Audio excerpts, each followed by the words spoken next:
रुपेश हत्याकांड जो है मामला थमने का नाम नहीं ले रहा है। रुपेश की हत्या के बाद जो है विवाद और दिन पे दिन बढ़ता चला जा रहा है। ये हम इसलिए कह रहे हैं कि एक तरफ रुपेश की पत्नी जो है वो सीएम हाउस पहुंचती है और ऋतुराज की पत्नी से मुलाकात करने जाप पार्टी के राष्ट्रीय अध्यक्ष पप्पू यादव मुलाकात करने पहुंचते हैं। नमस्कार, मेरा नाम है संजय कुमार और आप देख रहे हैं द एसडी न्यूज। जाप पार्टी के राष्ट्रीय अध्यक्ष पप्पू यादव ऋतुराज की पत्नी से मुलाकात करने रात में पहुंचते हैं और उसे सांत्वना देते हैं कि बेटी तुम घबराना मत, तुम्हारे साथ तुम्हारा एक पिता है और पिता के भेष में हम पिता हैं। आप तस्वीरों में देख सकते हैं कि किस तरह से इस कहानी में यानी पुलिस की जो कहानी रची गई है उसमें एक बड़ा सा ट्विस्ट आ गया है। एक निजी चैनल को ऋतुराज की पत्नी जो है इंटरव्यू में कहती है कि पुलिस हमें नंगा करके हमारे पति को जबरन अपने आप को दोषी बताने के लिए गछवाती है। ये हम इसलिए कह रहे हैं क्योंकि ऋतुराज की जो पत्नी है वो एक निजी चैनल के इंटरव्यू में ये बातों को गसती है और रोती है और कहती है कि हमें जबरन हमारे पति को फंसाया जा रहा है, हमारे पति ऐसे नहीं है। अगर किसी पति के सामने अगर पत्नी को नंगा करेगा पुलिस तो जाहिर सी बात है कि उसे अपने आप को दोषी बताना पड़ेगा। और मीडिया के सामने आकर जिस तरह से ऋतुराज ने बयान दिया था उससे ये साबित होता है कि ऋतुराज कहीं ना कहीं निर्दोष है और इसके लिए पप्पू यादव ऋतुराज की पत्नी, उसके माता और उसके भाई, उसके परिवार के लोगों से रात में मुलाकात करने पहुंचते हैं पप्पू यादव और उसे सांत्वना देते हैं कि बेटी घबराना नहीं, तुम्हारे पिता के भेष में हम एक पिता के रूप में आए हैं और अगर तुम्हारा पति निर्दोष है तो उसे हम बचाने की कोशिश जरूर करेंगे। लेकिन अब इस कहानी में बड़ा ट्विस्ट आने वाला है क्योंकि जिस तरह से एक बलि का बकरा कुछ दिन पहले खोजा गया है, ये हम इसलिए बोल रहे हैं क्योंकि नेता प्रतिपक्ष तेजस्वी यादव ने ट्वीट करके ये जानकारी कुछ दिन पहले ही दे चुके थे। तो पप्पू यादव ने, आप तस्वीरों में देख सकते हैं कि किस तरह से पप्पू यादव ऋतुराज की पत्नी से मुलाकात करने पहुंचते हैं, उसे सांत्वना देते हैं और पप्पू यादव आश्वासन देके जब बाहर निकलते हैं तो उन्होंने मीडिया से बात करते हुए क्या कुछ कहा है वो मैं आपको स्पष्ट तौर पे बता दूं कि पप्पू यादव ने सीधे तौर पे कहा कि इसमें बड़े लोगों की हाथ है और बड़े लोगों को सरकार और पुलिस जो है बचाने का काम कर रही है, इसीलिए बलि का बकरा खोज लिया गया है। ये नेता प्रतिपक्ष ने भी कुछ दिन पहले कहा था और रात में पप्पू यादव ने यह बयान पत्रकारों के सामने दिया है और उनके परिवारों से, उनके परिजनों से उन्होंने मुलाकात की है और ऋतुराज की जो मां है उसे भी बुरी तरह पीटा गया है, उनकी पत्नी को नंगा किया गया है।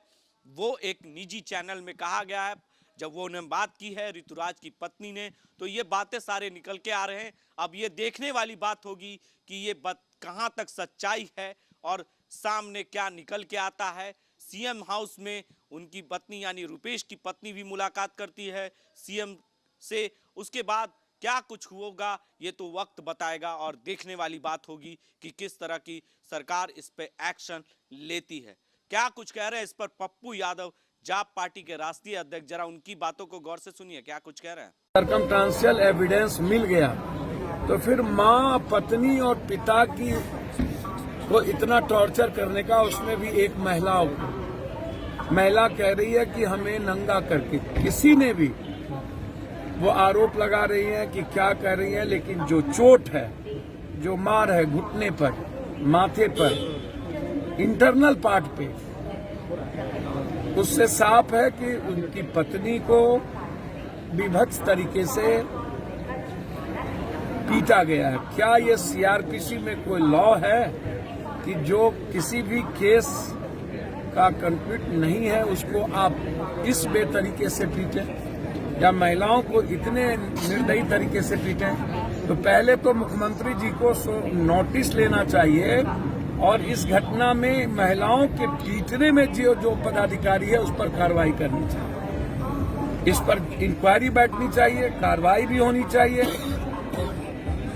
यह जो चेहरा है बिहार सरकार के प्रशासन का शुरू से देखा गया है। हर केस में गलत ट्रैक पर जाना, चाहे कोई बलात्कार की घटना हो, मर्डर की घटना हो, डेली मर्डर एक आम बात हो गई है, कोई सुरक्षित नहीं है। तो सबसे पहले तो मैं कहूंगा कि ऋतुराज की पत्नी के साथ जो घटना घटी है, दुनिया को इसकी आलोचना करनी चाहिए और इसके खिलाफ जो बड़ी बड़े कैंडल जलाते हैं महिलाएं, जो ह्यूमन राइट्स की बात करते हैं, महिला आयोग को भी नोटिस लेना चाहिए।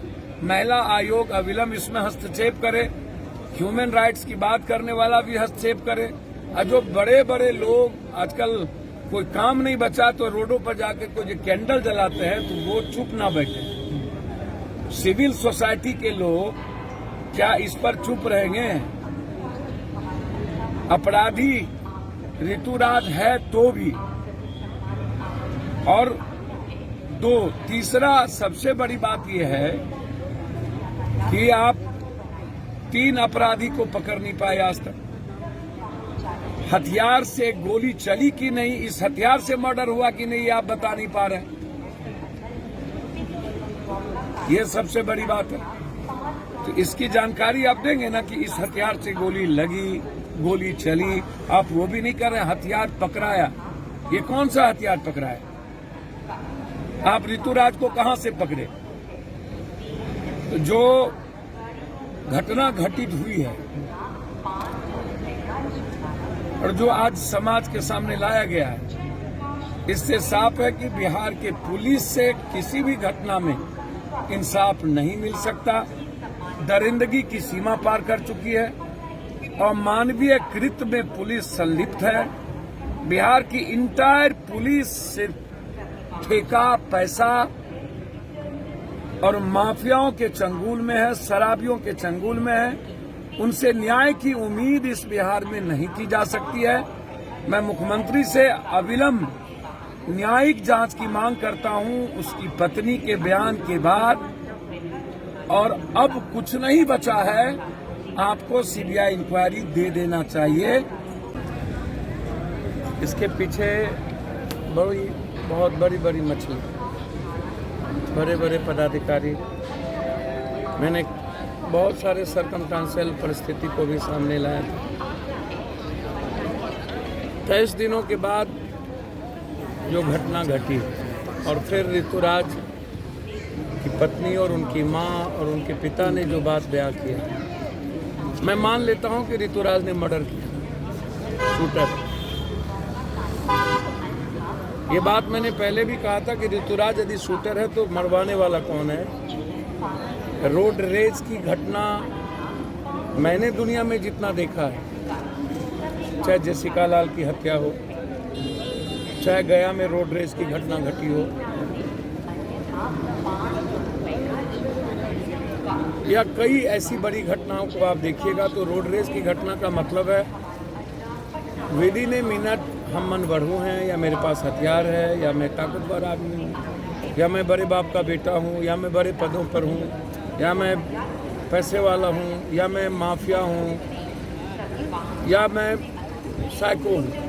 तो मेरे पास कोई पिस्टल, लाइसेंस, चोरी छुपी अच्छी है तो मैंने घटना कर दी, मैंने गोली चला दी। लेकिन 1.5 महीने के बाद, 2 महीने के अंदर कोई रोड रेस की घटना, ना जिसका नाम जानता हो, ना कुछ जानता हो, उसके बाद घटना घटित हुई, ये बिल्कुल नहीं हो सकता। मैंने तब भी कहा था कि मुख्यमंत्री जी इस घटना को हर परिस्थिति में आप सीबीआई इंक्वायरी दें, क्योंकि जितने इसमें पदाधिकारी इन्वॉल्व हैं, बड़े से बड़े, छोटे से छोटे, सभी लोग बचाना चाहते हैं उन लोगों को जो रुपेश के मोबाइल में चैटिंग में, रुपेश के सोशल पर, व्हाट्सएप पर जिन लोगों का, चाहे वो ठेका का मामला हो, चाहे सीडी का मामला हो, चाहे लड़की का मामला हो, मामला ठेका हो या लड़की, ये 2 मामले हैं। और रितेश के सीडी में दफन है, व्हाट्सएप में और चैट में दफन है। तो रुपेश का जो चैट है, रुपेश का जो व्हाट्सएप है, उसको आप पब्लिक डोमेन में क्यों नहीं लाते? एक ऋतुराज के फोन को आप पब्लिक डोमेन में क्यों नहीं लाते? ऋतुराज यदि मारा तो किससे किससे बात की? ऋतुराज जब फोन बंद कर दिया तो फिर किससे बात किया? ऋतुराज अपने 3 शूटर से बात किया तो किस फोन से किया? ऋतुराज की जानकारी आपको किसी ठेकेदार से हुई तो उस ठेकेदार से ऋतुराज की कितनी बार बातचीत हुई? तो यह बिल्कुल साफ है कि ऋतुराज यदि मर्डरर है तब भी सरकार बचा रही है, ऋतुराज यदि मर्डरर नहीं है तब भी सरकार फंसा रही है। ऋतुराज